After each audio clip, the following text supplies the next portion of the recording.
Bonjour à tous, dans cette vidéo je reviens sur deux exercices des TD sur les espaces vectoriels qu'on avait laissés de côté pour passer aux matrices. Il s'agit des exercices 16 et 17 de la feuille exercice vectoriel de dimension finie. Alors, on considère un espace vectoriel E sur un corps K de dimension n appartenant à n étoiles. On considère également deux endomorphismes de E. Donc f et g appartient à L de E. Je rappelle que ce symbole désigne l'ensemble de toutes les applications linéaires de E dans E, c'est-à-dire les endomorphismes de E. On suppose que f et g vérifient deux propriétés. F plus g égale identité de E. Je rappelle que l'identité de E, c'est l'application qui va de E dans E et qui a tout x associé lui-même. Et d'autre part, rang de f plus rang de g égale n, n étant la dimension de E. Et là, je rappelle que le rang de f, c'est la dimension de l'image de f, et le rang de g, la dimension de l'image de G. Alors, certaines questions vont suivre. Une remarque avant de commencer. Remarquons d'abord que F et G jouent des rôles symétriques. Ici, on peut tout dans l'énoncé inverser la position des symboles F et G faisant référence aux deux endomorphismes, de façon à laisser invariant l'énoncé en quelque sorte. Autrement dit, à chaque fois qu'on vous pose une question du type noyau de G inclus dans image de F, c'est laquelle on va commencer par répondre, l'autre sera donné en permutant simplement les rôles de F et G. Alors le but de l'exercice, c'est de montrer que F et G sont deux projecteurs associés. En effet, si ce sont chacun deux projecteurs, l'identité numéro 1 assurera que ce sont des projecteurs appelés associés, puisque vous savez que si on a ça, et que F et G sont des projecteurs, si F est projeté sur grand F parallèlement à grand G, alors petit g est projeté sur grand G parallèlement à grand F. Je vous rappelle que aussi dans ce cas, si c'est petit f le projecteur, on projette sur l'image de petit f égale grand F, comme je l'ai appelé précédemment, parallèlement au noyau de petit f, qui sera donc l'image de grand G. Alors, d'abord, des inclusions, montrer que le noyau de G est inclus dans l'image de F. Alors, prenons X dans le noyau de G. On a G de X égale 0. Par définition, je note 0, flèche le vecteur nul de E. Je ne mets pas de E ici, là, parce qu'il n'y a pas d'ambiguïté, il n'y a qu'un espace vectoriel. Alors, mais c'est évidemment cette relation-là, F plus G de X égale identité de E appliquée à X, qui donne F de X plus G de X égale X. Donc ça, c'est la traduction vectorielle de cette égalité entre applications fonctionnelles. Donc ici, puisque G de X égale 0, X égale F de X, X égale F de X. On en déduit que on a donc X est dans l'image de petit f. Alors ceci assure que tout élément du noyau de G est dans l'image de F, c'est-à-dire que le noyau de G... excusez-moi. Le noyau de G est inclus dans l'image de petit f. Comme je disais au début, on ne va pas refaire la démonstration, il suffit d'échanger les rôles de f et g. De même, le noyau de petit f est inclus dans l'image de petit g. Voilà qui termine la question petit a. Le noyau de l'un est inclus dans l'image de l'autre. Alors on va utiliser maintenant petit 2 pour montrer que, en fait, d'inclusion, il y a égalité entre ces ensembles. Alors dans la question 1, on a vu l'inclusion des noyaux dans les images, et on veut montrer l'égalité en utilisant des dimensions. Alors, qui dit noyau, image et dimension, évidemment dit théorème du rang, qui lie les deux.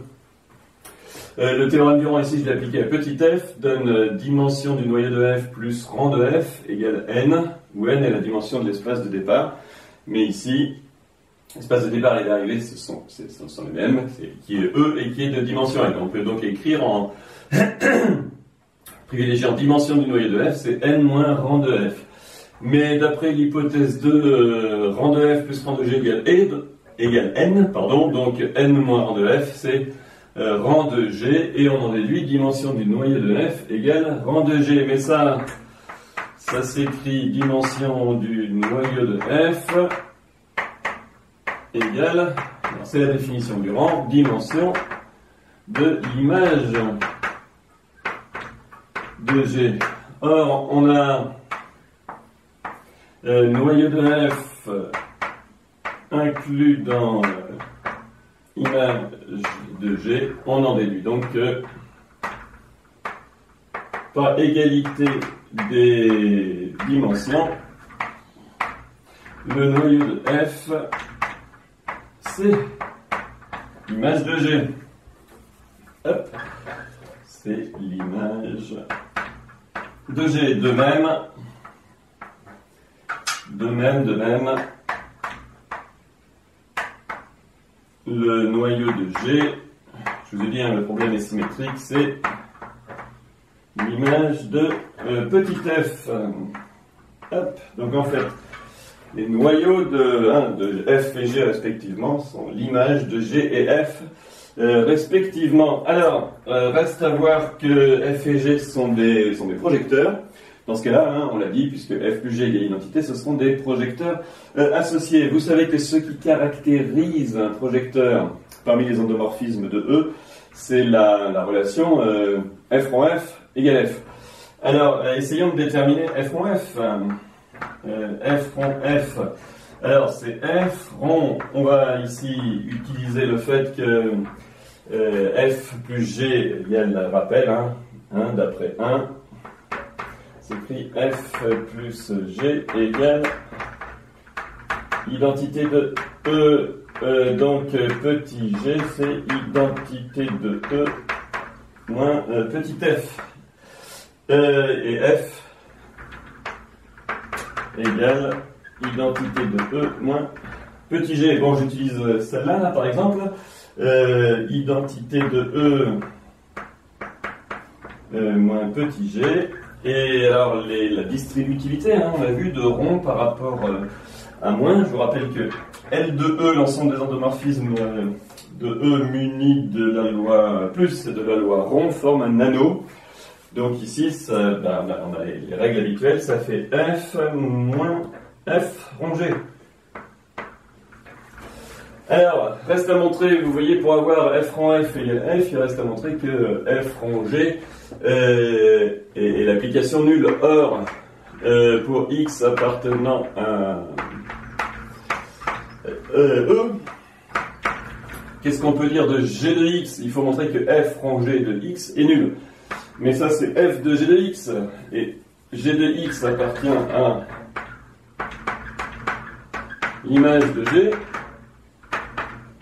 Donc, eh bien, il appartient, d'après l'égalité ci-dessus, au noyau de f.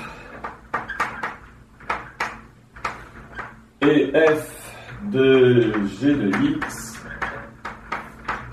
c'est égal à 0. On a, quel que soit x appartenant à E, f rond g de x égale 0. F rond g en tant qu'application.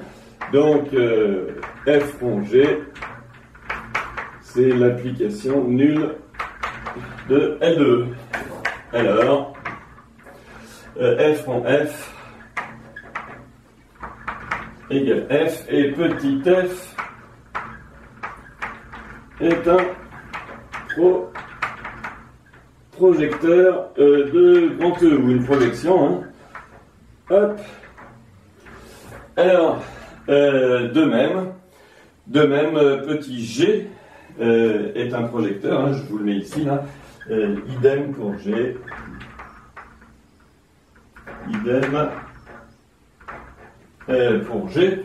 Et la remarque finale, c'est que f et g sont deux projecteurs associés, puisqu'ils vérifient cette propriété. Donc il est tout à fait normal que le noyau de l'un soit l'image de l'autre, je répète, puisque si f et g sont des projecteurs, f est le projecteur sur son image parallèlement à son noyau, et donc G qui est son projecteur associé, et le projecteur sur le noyau de F parallèlement, hein, l'image de petit f.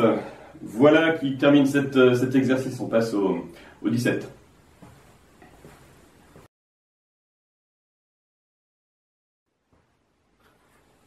Alors, dans l'exercice 17, on considère un ensemble, nommé H2, de tous les endomorphismes de R2, dont l'image est égale au noyau. L'exercice est tel qu'on considère des endomorphismes de R2. On aurait pu faire le même exercice en remplaçant ici R2 par E, où E est un espace vectoriel quelconque de dimension 2. De dimension 2, c'est important hein, pour la suite. Une remarque sur le noyau et l'image de F, ce sont tous les deux des sous-espaces vectoriels de R2, ou de E, si on prend E, un espace vectoriel de dimension 2 quelconque. Et d'autre part, le théorème du rang assure que la somme de leurs dimensions, c'est 2 ici. Alors regardez, hein, s'ils sont égaux, comme ici, comme la somme de leurs dimensions vaut 2, ben, chacune des dimensions, ça sera 1. Donc les éléments de H2 sont tels que l'image et le noyau aient la même droite vectorielle. À retenir pour plus tard. On veut montrer donc que pour un endomorphisme quelconque appartenant à R2, F est dans cet ensemble, c'est-à-de a une image égale à son noyau, si et seulement s'il existe une base bêta nommée UV de R2, telle que à la fois F de U égale 0 et F de V égale U. Une interprétation matricielle peut-être de la conclusion maintenant qu'on a fait le cours sur les matrices d'une application linéaire. Ce que l'on veut montrer, c'est que petit f, un endomorphisme quelconque de R2, est dans H2 si et seulement si il existe une base bêta égale UV de R2, telle que sur cette base, la matrice de f s'écrit sous la forme suivante. Alors, on va reprendre ici ça. Hein. Je vous rappelle qu'une matrice se construit en écrivant là f de U et VF de V en fonction de U et V. F de U c'est 0U, pardon. F de U c'est 0U plus 0V, et ici F de V c'est 1U plus 0V. Autrement dit, l'exercice revient à montrer qu'un élément un endomorphisme de R2 est dans H2 si et seulement s'il existe une base où sa matrice est de cette forme-là. Alors, eh bien, montrons ça. D'abord, on suppose qu'une telle base existe. On suppose qu'une telle base bêta égale UV existe. Alors, bon, c'est toujours peut-être plus simple de supposer que quelque chose existe et d'utiliser ces objets. Alors, il faut déterminer l'image et montrer que c'est égal au noyau. Alors, qu'est-ce que l'on sait de l'image de petit f? Eh bien, puisque U et V forment une base de R2, f de U et f de V forment une base de l'image de petit f. Mais ici, f de U c'est 0 et f de V c'est U. L'image de petit f c'est donc l'espace vectoriel engendré par U, c'est la droite vectorielle engendrée par U. D'autre part,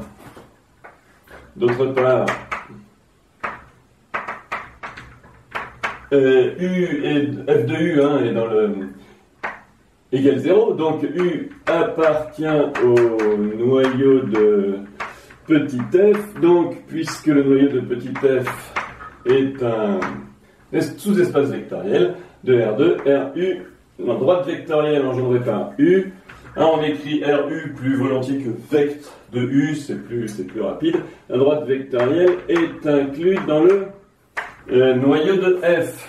Alors, regardez, on a pratiquement terminé.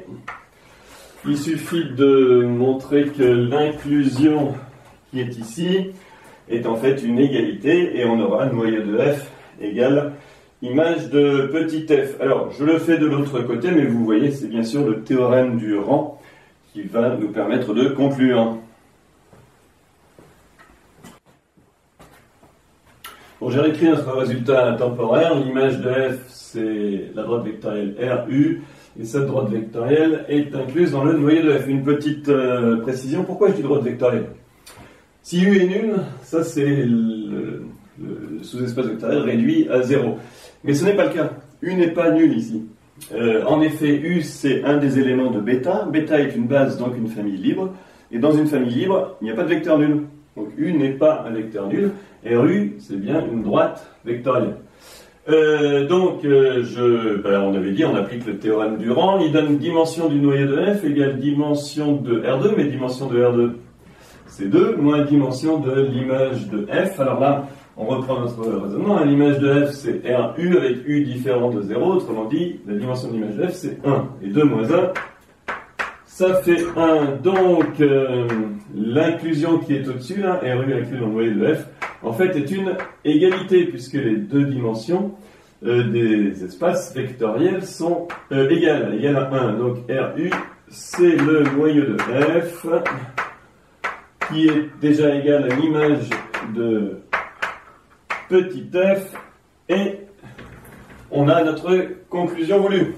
Alors, il faut faire la réciproque. On suppose maintenant que f est un endomorphisme de R2, vérifiant image de f égale noyau de f. Alors, j'ai réécrit ici notre raisonnement initial quand on a découvert l'énoncé et le contenu de l'ensemble H2. On s'était dit qu'une condition nécessaire pour que f soit dans H2, c'est que son noyau et son image soient la même droite vectorielle. Alors, j'ai détaillé le raisonnement. On a, par le théorème du rang, toujours lui, dimension de l'image de f plus dimension du noyau de f égale 2. Mais image de f égale noyau de f, donc ces deux entiers là, c'est les mêmes. Donc ça fait 2 fois cet entier, égale 2. Autrement dit, cet entier vaut 1. Dimension de l'image de f égale dimension du noyau de f égale 1. Alors, un sous-espace vectoriel de dimension 1, c'est une droite vectorielle, c'est-à-dire image de f égale noyau de f.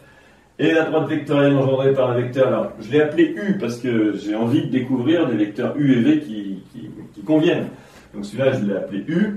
R fois U, où U est dans R. Alors pourquoi privé de 0 R2 privé de 0, toujours pareil, pour que ça soit vraiment de dimension 1. U est un vecteur non nul. Alors on a tout de suite... RU c'est dans le noyau de F. Si U est dans... quelque chose qui est très simple, c'est que U est dans RU. Donc U appartient au noyau de petit f, et f de U égale 0. Mais aussi... Alors, maintenant il nous faut chercher le vecteur V. Le vecteur V, si on le trouve, il sera tel que U, f de V c'est U. Est-ce que c'est possible? Oui, toujours pour la même raison, c'est que U c'est dans RU. Or, mais U appartient à RU, et RU c'est l'image de F. Donc U est dans l'image de F. Donc il existe, disons, un vecteur V appartenant à E tel que U égale F de V. De plus, on peut dire tout de suite que V n'est pas nul, car sinon U serait nul, ce qui n'est pas le cas. En effet, si V est nul, F du vecteur U serait nul, et U est nul. Alors on a déjà, et non nul, pardon. Donc on a déjà F de U égale 0, F de V égale U, 2 plus V est non nul, et U est non nul. On a donc trouvé deux vecteurs qui sont des bons candidats pour former une base de R2. Ils sont deux déjà, et la dimension de R2 c'est 2. Ils sont non nuls. Reste à voir qu'ils forment une famille libre. Donc reste à voir que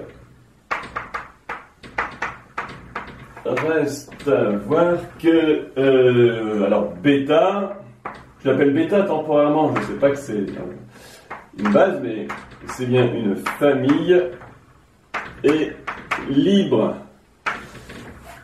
Alors, faisons comme d'habitude, soit lambda est mu dans R, tel que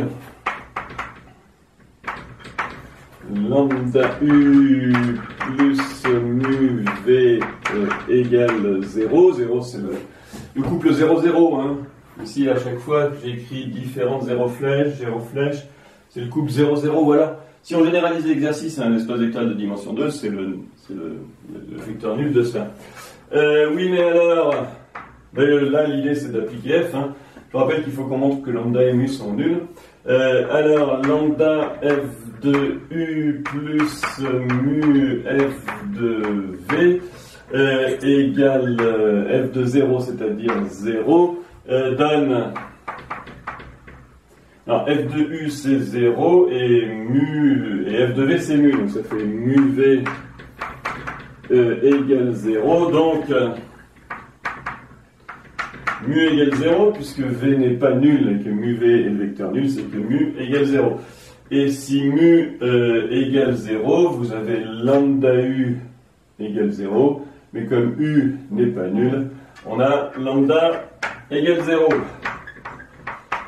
Puis lambda égale 0. Autrement dit, ici, ainsi, bêta égale uv est une base de R2 qui convient, c'est-à-dire tel que f de u égale 0 est une base de R2 qui convient.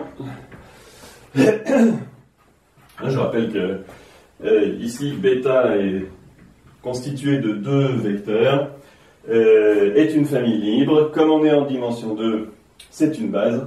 Et de plus, f de u égale 0 et u égale f de v. Ce qui revient à dire d'ailleurs, hein, je vous rappelle que mat dans la matrice, dans la base bêta de petit f égale 0, 0, 1, 0. Hop, voilà qui termine notre petite vidéo sur ces derniers exercices sur les espaces vectoriels de dimension finie, en particulier le théorème d'Urant.